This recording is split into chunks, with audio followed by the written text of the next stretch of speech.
একটা অক্ষর ফেড়ে ফুড়ে বার করা যাবে না। বলুন আলহামদুলিল্লাহ, আল্লাহু আকবার। তো গুণীজনেরা, জ্ঞানীজনেরা, নেই নিষ্ঠমানেরা, বোনেরা, মায়েরা, আল্লাহ মেহেরবান, আল্লাহ বেনিয়াজ, আল্লাহ পাক। আমি মৌলভী শওকত ইবনে আব্দুল করিম একদিন এসে গোটা খতিপুর বাসীকে নামাজি করতে পারবো না, রোজাদার করতে পারবো না। নবীজির একটা আদর্শ, রবীন্দ্রনাথের একটা আদর্শ, এক্ষুনি আজ থেকেই যদি আমল করেন, কসম খোদার করে বলছি, কোন হিজড়ে হাত তালে মেরে আপনার সামনে পয়সা চাইবে না। আপনারা হিজড়ে দেখেছেন? শিউড়ি যান নাই কখনো? হাই রোডে যান নাই? যেখানে টোল আছে, হিজড়েরা ঘুরে বেড়াচ্ছে, গাড়ি দাঁড়িয়ে গেলি, আর আমি বসে আছি গাড়িতে, আমার গাড়ির কাছকে যে মুখটা বেঁকে পালিয়ে গেল, এখানে হবে না লো। দাড়িওয়ালা লোকের কপালের কাছে হাততালিও মারবে না, পয়সা চাইবে না। এই কোটির বরকতে আপনারা কি বলছেন? কথা বলে না? রেখে দেখুন একবার, এই কোটি নবীজির আদর্শ। দাঁত ভালো থাকবে, আর কি চোখ ভালো থাকবে, শ্রীবৃদ্ধি হবে। ৭৫ বছর বয়স, এখনো পর্যন্ত কত সুন্দরী, কত পরেজগার, কত হেমামালিনী খালি বলছে শওকত সাহেবকে বিয়ে করবো, যাই হবে। ওর গালটা বেজায় প্লেন, আর এটা যদি রোজ চাঁচেন খড় খড় করবে, হাত বুলুলে হাতে ঘা হয়ে যাবে। সেই কারণে দাঁড়িয়ে আল্লাহর নবীর আদর্শ, সবাই বলুন আল্লাহর নবীর সুন্নত আজ থেকে আমরা মানব। বলুন ইনশাআল্লাহ। আল্লাহ মেহেরবান, আল্লাহ বেনিয়াজ, আল্লাহ পাক, তাঁর দয়ার অন্ত নাই, প্রশংসার ভাষা নাই। এটা আমার বিয়ের দেশ, জামাইয়ের দেশ, কাজে কাজে এখানে আমি বাড়াবাড়ি করবো না।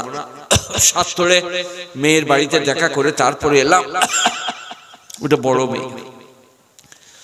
একজন বলছে মোল সাহেব আপনি বলেন আসমার মা, আসমার মা, আসমার মাটাকে? আমি বলি হেমা মালিনী বে, আসমার মাকে চিনি না। একটা মেয়ে আমাদের ঘর চলে এসেছে, বুঝলেন, MA পাস দিয়ে ঢুকে পড়েছে। আসমার মা বলছে কি ব্যাপার তুমি এখানে? বলছে আমি দেখতে এলাম আসমার মা কোনটা। মোল সাহেব ও আজ খালি বলে আসমার মা, আসমার মা। বলে আমি তো আসমার মা। বললো ওরে বাপ রে, এইটা আসমার মা।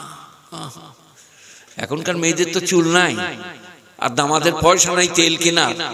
আসমার মা চেয়ারে বসলে চুলটা মাটিতে ঠেকতো।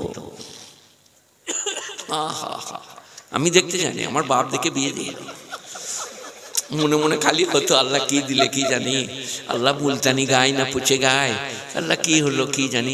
ঠিক তাই বিয়ে করে যখন ঘরকে নিয়ে এলাম, 13-14 বছর বয়স আসমার মায়ের, আমার তখন 19, কিন্তু মনে হচ্ছিল 93 বছর বয়স, মুলতানি গায়।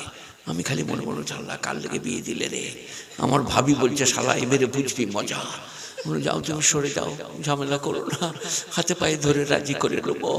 ঠিক আছে। তো গুণীজনেরা, জ্ঞানীজনেরা বলছিলাম বিয়ের দেশ, বিটির দেশ, আমরা সবাই আমল করব। বলুন কি ইনশাআল্লাহ।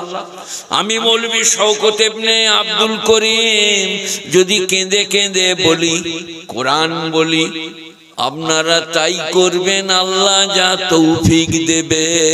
আপনারা কি বলছেন? এই যে তাবলীগ চলছে, মাদ্রাসা আছে, ওয়াজ করছি, বুঝাচ্ছি, বলছি, কিন্তু তাই হবে।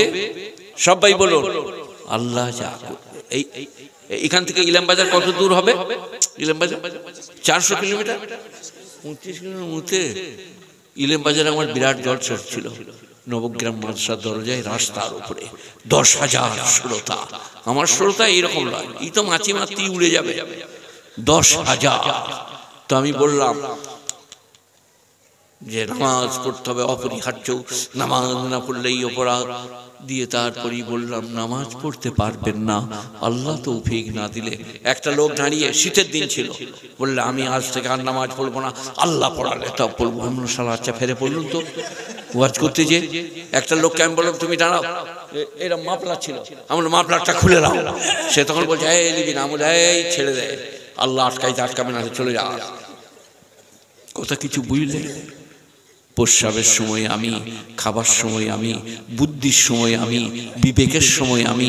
সে আমাদের পুরুষ গায়ে আমি একবার ধান আদায় করতে গেলাম, আপনাদের যে ইমামটা আজকে ওয়াজ করছিল আমার সামনে, আমাদের ওখানকার ইমাম, ওই গায়ে আমি একবার ধান আদায় করতে গেছি। ওই গায়ে বললে পরে শুনতে পাবেন না, কি গো, তো একজনের লোক বলছে মুনিব নাই।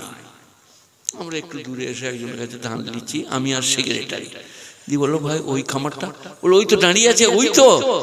ওই যে বললো মুনিব নাই, বর্ধমান গেছে। দিয়ে দুজনে মিলে আবার পার্টি করে আসছে।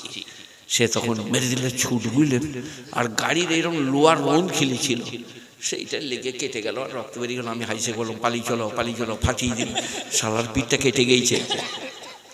তারই খামার, সেই বলছে ধানওয়ালা নাই, গুণীজনেরা, জ্ঞানীজনেরা নেই, নিষ্ঠবানেরা, আল্লাহওয়ালারা, হেদায়েতের মালিক সবাই বলুন আল্লাহ। ওয়ালাউ আন্নানা নাযালনা ইলাইহিমুল মালাইকা ওয়া কাল্লামাহুমুল মাউতা ওয়া হাশারনা আলাইহিম কুল্লা শাইইন কুবুলা। আহা,